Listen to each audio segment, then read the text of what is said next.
Welcome to our tutorial about the shell tool in Inventor Fusion. A shell is essentially a hollow solid. I've already got a solid in my graphic area. Here's the tool. The first thing to do is select a face to remove. Now we can specify the thickness of the wall or the shell. The thickness can be inside the solid, outside the solid, or on both sides. If we select both sides, we're able to set the values for the thickness inside and outside independently using these handles in the graphic area. Let's cancel out of this shell and activate the shell command again.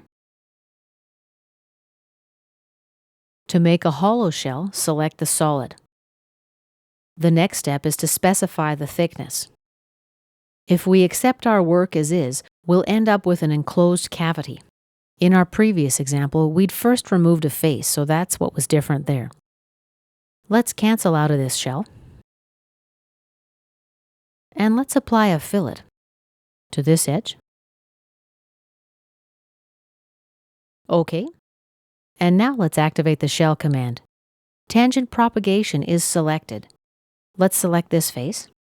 And as a result, 3 faces are removed. Let's specify the wall thickness.